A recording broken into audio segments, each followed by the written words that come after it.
All right, welcome back to another episode of the Casey Campbell podcast. Casey Campbell, of course, here with you. Thanks for joining us. And joining me right now is Colby Howard, who drives number 15 for JD Motorsports. How's it going, man? Yeah, thanks, Casey, for having me on tonight. Going good. Well, full time. You haven't said that. I haven't.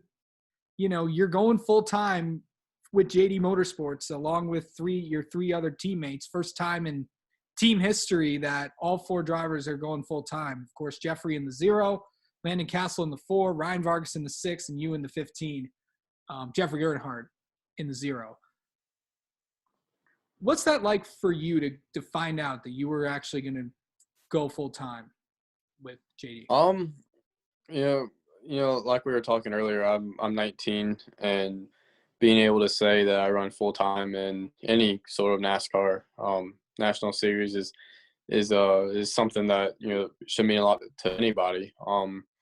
But especially me, just from where I came from and my path to where I'm at now, being able to say I'm full time just really means a lot to me.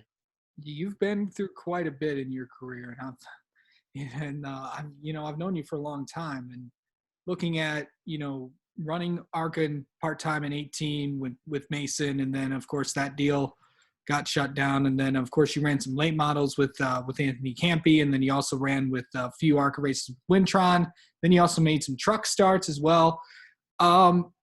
Looking back at your career so far, what do you think you've learned throughout all this? It's a heartbreaking sport. You have a lot of heartbreaks that you go through to get to where you are.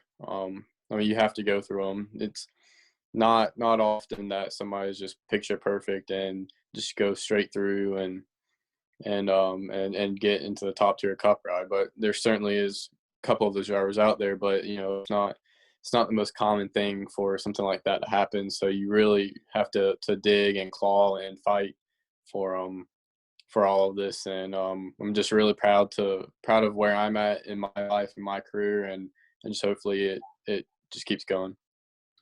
So what was so far, what's been the toughest moment to get over in your racing career? Last year was really tough. It was with the whole COVID thing, with no practice at any of the tracks we went to. Well, I'll take that back. I had practice at Phoenix at my debut, and every race after that, there was no practice. So every lap or every first lap of the race was my first ever time being there. So I'd say that was a really big struggle, but I feel like we overcame that, and it didn't hurt us as much as I thought it would. We kind of came together as a team and worked on that part, and I feel like it got a lot better near the end of the year. So definitely looking forward to this year. To think that everything that you've been through,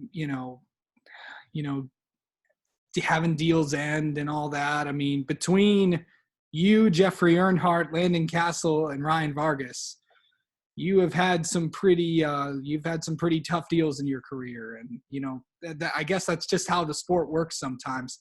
Do you feel like that? The four of you have kind of all gotten along. I know you guys are in a group chat and stuff. What's that been like to get to talk with all of your teammates? Yeah, it's pretty cool just being able to, like you said, we have a group chat. And we all just kind of just talk around and like we were talking about earlier, bully me. But just to have a relationship with your teammates is really cool. Me and Jeffrey got along really good last year. We hung out. We went. He took me noodling for catfish, so that was pretty cool. And everything that he helped me with last year, and then Ryan came along, and crazy it sounds, I felt like I helped Ryan a little bit. When he was making his first starts, and we were going back to tracks I already went to that he hasn't been to. I felt like I got to help him a little bit. And then this year, I feel like it's going to be even better with Landon and Jeffrey and Ryan all together. Yeah, I mean, it's going to be interesting. You're going to get you're going to get some practice, and you're going to get a chance to qualify these things. It's not going to be much this year, but I know you're going to kind of go into Daytona. This is the first time if I'm not mistaken, this is the first time you're running at Daytona, if I'm not mistaken. I actually made my my plate debut at Daytona. Nice. Back in the last summer race, the night race there. Yeah. So, I mean, you've obviously been to Daytona. What's that going to be like heading to a track that you've been to for the second time? It means a lot. Like I said, last year was just a struggle just because we couldn't, go to any of the tracks that I knew. I know this track, but I don't think running there last year is going to help me a whole lot. I think it's going to help me a lot in the draft, but I'd definitely rather have practice at a different track than just at Daytona. But it's still, I'm glad we're having it. I'm glad we're getting seat time in before the race. Just, we've been out for a while, and being able to knock the dust off and go out there and just practice. And I really feel like it's just going to be a good deal down there this year. Okay, so I know the off season felt kind of long. There's a lot of things. What did you do during the off season? A whole lot of nothing. That last year was a lot for me. I've never really done that many races before and traveled so much. It kind of got a lot on me. So after Phoenix, I did nothing. I caught up on my sleep, hung out with a couple friends, and just went to the gym a lot, and hopefully I'm in pretty good shape to go down to Daytona, start the season. Okay, so I know this is kind of like your second year in the Xfinity Series. A lot of people don't know about you, so I figured that since to make things a little interesting, spice things up. Let's you mind if I ask you a couple things to get to know you a little bit? Yeah, go for it. Okay, so you're one of the most things that interests me about you is that you're not, a lot of drivers are like, oh, we just watch racing and everything else. That's actually what you do. Not a fan of that, like the stick and ball sports and stuff. Do you just like watch racing and all that? Yeah, I don't watch any stick and ball or any other sport. If it has wheels on it, it's going around on the track, then I'm watching it, but nothing else. So what are you gonna watch this weekend? What was it? New Smyrna's going on, so I'll be watching all that. Okay, good. World Series of Asphalt. There you go. I know Yeah. there's a big football game on, but yeah, World Series of Asphalt. There you go. So what is favorite activity to do outside of racing? Fishing probably. I would say hunting, but I got really aggravated with hunting this year. So fishing is the top of my list right now. Okay. What was your best racing moment of your career? Of my career, probably 2019, being able to win with Anthony Campy. I've never really gone to a lot of big races before, and then I got to go to them with Campy and win those races. So I feel like the whole 2019 was a really good season for me, and setting a track record at Winchester. Would you be interested in running Snowball Derby? I'd love to run the Snowball. We were trying to work it out to go last year, but the deal fell through and I didn't get to go. But I'd be more than happy to go down there and drive somebody's super. Would you run in the Chili Bowl if you could? Not right now. I don't think I'd go do that right now. I still have so much to learn, and I wouldn't want to go to the Chili Bowl unless I was confident in myself that I could at least make the big race. So definitely not right now. Okay, so there is one thing I just thought of from last year. I want to go back to. Do you remember Kentucky? Like when you did you slam your hand on the ambulance? Kind of take me through that moment. And a whole lot of embarrassment. It was just I was hot in the car. We were running so good, and and got tangled up like that and blew a tire, hit the wall. I mean, it was mainly just a heat of the moment. I would say I regret it, but I don't, just because that race and that little publicity stunt that I did got me a lot of exposure. I got a lot of followers from it, and my name got out there a lot. So I would say I regret it because it was really embarrassing, but I don't regret it, and I'd probably do it again for the social media exposure. I was laughing during that. Yeah, I remember watching it. I was like, this is awesome. yeah, The thing is, your drivers got to, and what I like about when drivers got to show, emotion, that kind of shows me that you're angry that you obviously don't get to finish the race. You crashed out and stuff. I think that also kind of showed the passion that you have for all this, because I know you've always wanted to do this. And do you think that kind of showed how much invested you are in this sport? yeah. I mean, it's not just that; it's my care for Johnny and the team and the crew guys back home. They work so hard. They work so many hours on these cars to get them to the track, and to go out there and just absolutely destroy one. It hurts me. I take all that stuff to heart.